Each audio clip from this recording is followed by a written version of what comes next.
Bienvenidos de nuevo a Conciencia y Sin Censura. Esta es la última sesión del tema de educación sexual y hoy abordaremos los riesgos sexuales que van desde el embarazo hasta las ITS. Les invito a que se queden. El modelo higienista ha sido el más utilizado en el abordaje de los programas de educación sexual. Este modelo suele centrarse en la prevención de infecciones, de embarazos no deseados y en la identificación de las estructuras anatómicas, etc. Sin embargo, asociar a la sexualidad con el riesgo nubla la posibilidad de vivir un desarrollo saludable de la misma.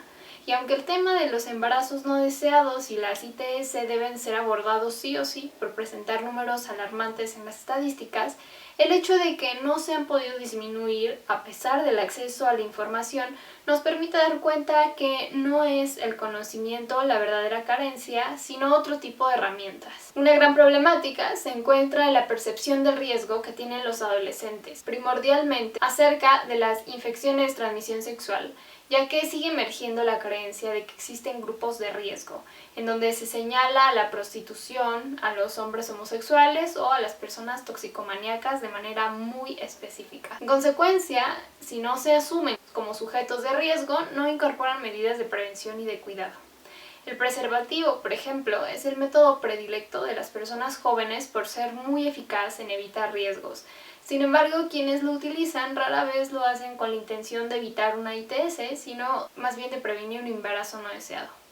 Es necesario promover actitudes de autocuidado, sobre todo con las chicas, ya que se ha visto un incremento en el número de personas afectadas por estos padecimientos, así como un aumento de aquellas que toman de forma repetida la píldora de emergencia o del día después. Y si nos remontamos a los estudios de género, podemos dar cuenta de que las mujeres tienen mayor propensión a asumir posturas sumisas al deseo masculino y delegarle al chico la decisión de usar o no algún método o medio de protección. En este sentido, existe una doble moral, ya que por un lado se les responsabiliza a las mujeres por quedar embarazadas, pero si deciden llevar un preservativo como medio de autocuidado, se les critica por asumir que son ellas las que buscan un encuentro sexual. Debido a esto, es prioritario acompañar la prevención de riesgo con la perspectiva de género para profundizar en las relaciones entre el género y las vivencias sexuales de cada persona. Generalmente, la sexualidad es vista por los jóvenes desde una idea reduccionista centrada en el coito, que es la práctica sexual a la que se le da más valor y por medio de la que se persigue el placer y el orgasmo, dejando otras prácticas en un segundo nivel al punto de considerar a todo lo demás como preliminares. Es decir, un encuentro sexual que no termine en penetración es considerado como incompleto, aunque sea más gratificante que las que involucran el coito directamente. Ahora, hablemos sobre la definición de ser sexualmente activo o activa. Generalmente se considera que ser sexualmente activo se hace referencia a tener relaciones sexuales coitales y no tenerlas conlleva a no ver necesario ni prever ni planificar una posible relación sexual. Y aunque no se reconoce la sexualidad de los adolescentes, es un grupo que recibe una gran cantidad de estímulos sexuales a través de los medios de comunicación.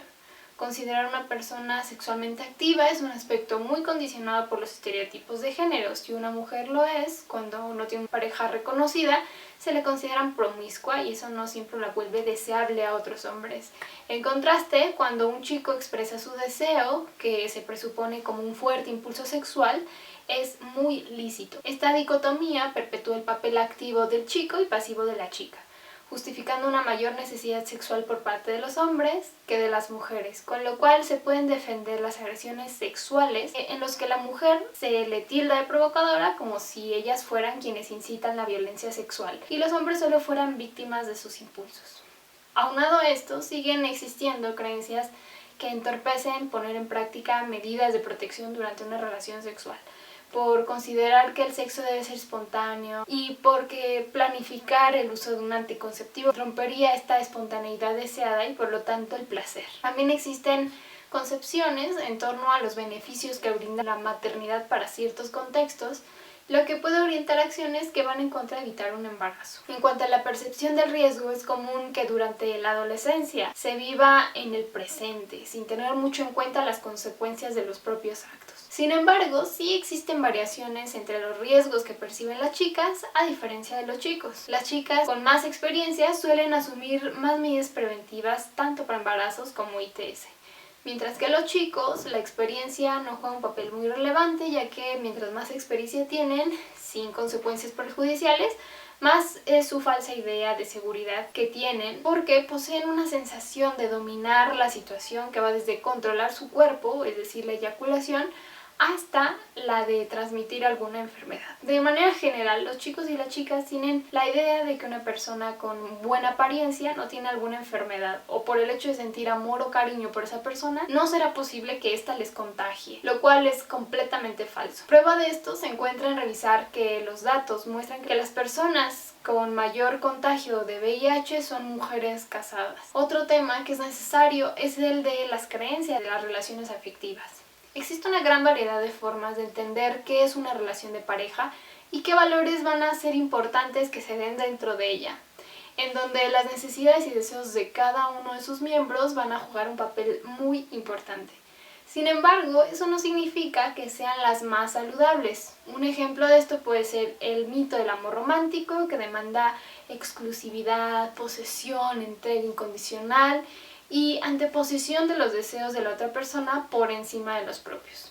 Las ideas en torno al coito, tales como el romanticismo, la entrega, el arrebato, la espontaneidad. Generalmente, si se opta por negarse al coito, satisfacerse a través de otros medios o utilizar preservativo, las expectativas en torno a ese momento se rompen y generan sentimientos de culpa que invaden mucho más a las mujeres por algunas prácticas culturales, en donde se le acostumbra a aceptar relaciones sexuales urgentes, aunque ellas no se sientan satisfechas, y la satisfacción no tiene que ver solo con lo placentero, sino con la seguridad, la preparación que sienten para llevarlas a cabo. Es muy frecuente que las personas desistan de usar el preservativo debido a las roturas que se dan de manera ocasional y la verdad mínima, ya que si se utiliza de manera correcta es muy eficaz. Y utilizar un preservativo va desde verificar su fecha de caducidad hasta retirarlo de manera adecuada. A esto se le conoce como sesgo de posibilidades, en donde se sobrevaloran las posibilidades pequeñas, o sea, si se rompe, ¿para qué usarlo? Una cuestión muy anclada a esto viene determinado por la asertividad, la autoestima y la autoafirmación. De nuevo, son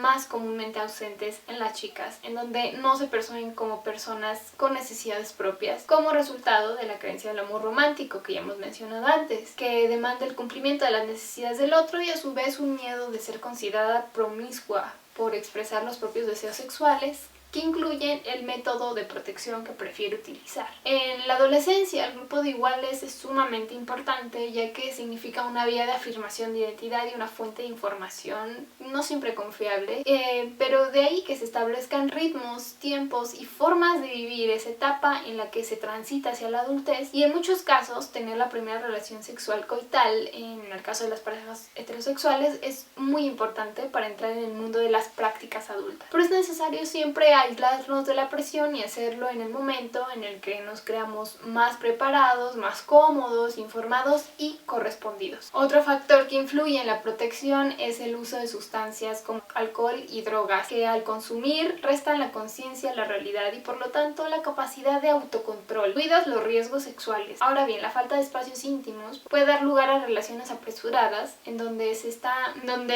está más atento a no ser descubiertos que en la forma en la que se da la relación sexual en sí, lo que puede favorecer prácticas rápidas y poco placenteras y poco seguras. Por último, un alto nivel de excitación puede precipitar una práctica sexual en donde, si no está a la disposición preservativo, se puede subestimar los riesgos y poner placer por encima de todo lo demás, aun cuando se pueda obtener placer por medio de otras prácticas, las caricias, los roces, etc. Pasemos entonces al tema de las infecciones de transmisión sexual, que son aquellas enfermedades infecciosas causadas por bacterias, virus, hongos o parásitos, cuyo modo de transmisión es a través del contacto sexual, que afectan a hombres y a mujeres, causando graves problemas de salud si no se detectan y atienden a tiempo. Si la enfermedad la causa un parásito o una bacteria, se trata con un antibiótico, y cuando es un virus el tratamiento suele ser más complicado, pero puede mantenerse bajo control. Por eso la prevención y el diagnóstico precoz son prioritarios para luchar contra las ITS. El uso sistemático del preservativo femenino y masculino en las prácticas coitales es el único método probado para reducir el riesgo de cualquier tipo de contagio de ITS y permite vivir encuentros centrados en el disfrute disfrute y en el placer sexual. Sin embargo, cuando una persona cree haber estado expuesta a un posible contagio o presenta rojeces, picor, dolor en el vientre bajo o flujo con mal olor, lo mejor es acudir a revisión médica y evitar contactos sexuales hasta tener resultados del diagnóstico que confirmen o nieguen la infección. En caso de ser confirmada, poner en aviso a la pareja actual. Hay que tomar en cuenta que tener relaciones sexuales sin protección con diferentes personas, independientemente de que sean parejas estables o no, aumenta el riesgo de contagio de cualquier ITS. Aunque existen casi 50 ITS conocidas, aquí nos interesa mencionar solo algunas a las que nos exponemos de manera muy habitual y sistemáticamente por ser las de mayor incidencia. Empecemos por la candidiasis, que es una infección vaginal causada por el hongo Candida albicans, que generalmente se encuentra en el tracto digestivo, la boca y la vagina en cantidades pequeñas no perjudiciales, pero en algunas circunstancias, como cuando existe una humedad excesiva, el pH vaginal cambia y se modifica el crecimiento de la cándida. Es aquí cuando se convierte en una enfermedad de transmisión sexual, debido a que se puede contagiar a través del contacto sexual sin protección. El escozor, la rojez y el flujo blanquecino similar al yogurt es muy común en mujeres. En los hombres se da un enrojecimiento del glande, prurito, picor y escozor después de tener el contacto sexual sin protección y suele controlarse en unos 10 días, aunque en las mujeres puede convertirse en una infección frecuente y de ser así es necesario un tratamiento alargado por ambos miembros de la pareja. Para prevenir es necesario usar ropa interior de algodón, evitar trajes de baño o bikinis por largos periodos de tiempo y acudir al médico en caso de presentar algún síntoma. La siguiente es el citomegalovirus, que ataca las glándulas salivales y no suelen sentirse síntomas. Algunas personas suelen sufrir síntomas de mononucleosis infecciosa, fiebre prolongada y hepatitis leve.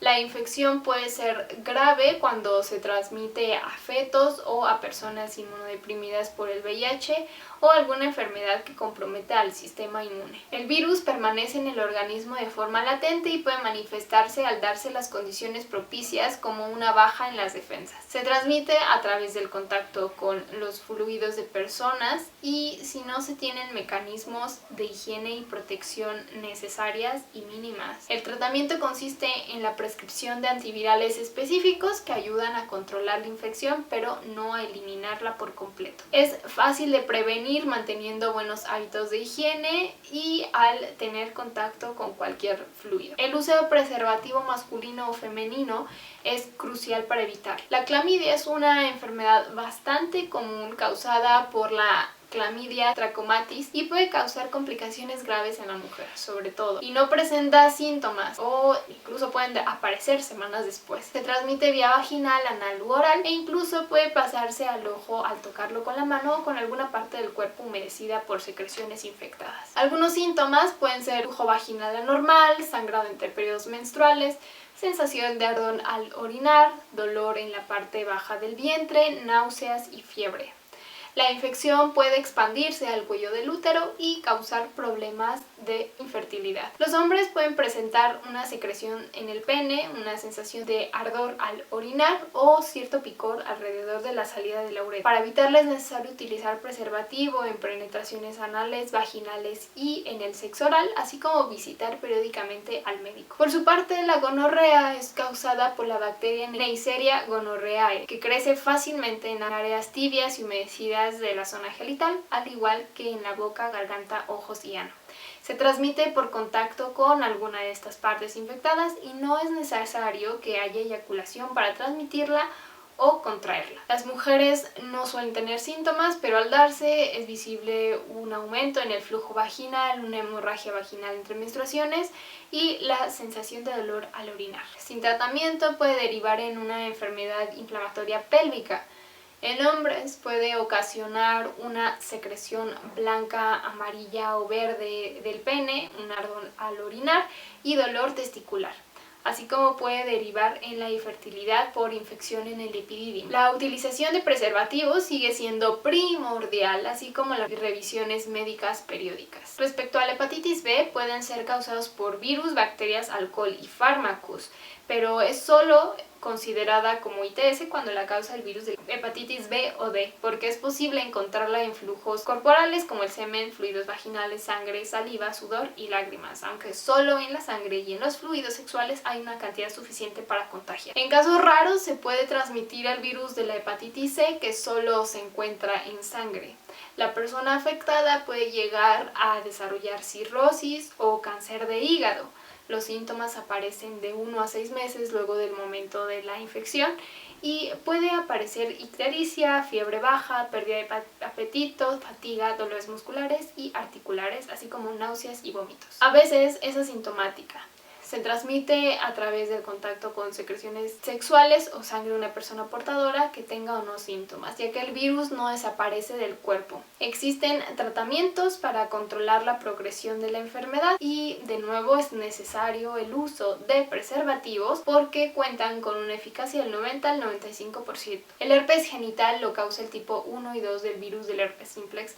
El tipo 1 en la mayoría de los casos es el causante de los herpes faciales, de las típicas fiebres labiales, y el típico 2 causa infecciones en la parte inferior del cuerpo, incluidos los genitales, el ano y la parte interior de los muslos. Aunque igualmente los dos tipos pueden transmitir a otras partes del cuerpo a través del sexo oral, por ejemplo, cuando el virus entra nunca desaparece y se manifiesta de vez en cuando en forma de brote cuando bajan las defensas, al igual que ¿qué ocurre con el herpes labial? El momento de mayor posibilidad de contagio es cuando una vesícula rellena de líquido amarillo se rompe, ya que se transmite directamente con la zona afectada por un brote. Se previene principalmente evitando el contacto con zonas infectadas, ya sea en la boca, en la parte interna de los muslos, ano o zona vaginal, y utilizando preservativo en las relaciones sexuales entre cada brote. Y aunque hay muchas más, queremos terminar con el VIH-Sida, es decir, el virus de la inmunodeficiencia humana, que es el causante del SIDA, el síndrome de la inmunodeficiencia adquirida. El VIH ataca al sistema inmune, que es el que permite al organismo combatir las infecciones. El SIDA es la última etapa de la infección. El virus puede estar mucho tiempo en el cuerpo sin que se den síntomas de ningún tipo y es cuando decimos que una persona es VIH positivo, pero no tiene SIDA. Al destruir el sistema inmune, la persona afectada tiene más probabilidades de desarrollar más enfermedades, siendo la neumonía pneumocystis carini y el sarcoma Kaposi las que más muertes han causado. Una persona portadora del virus se considera que ha desarrollado el SIDA cuando se produce una o dos enfermedades que el cuerpo no puede combatir y cuando el recuento de las células T es muy bajo. Aunque una persona no haya desarrollado SIDA, puede transmitir el virus si no mantiene conductas preventivas.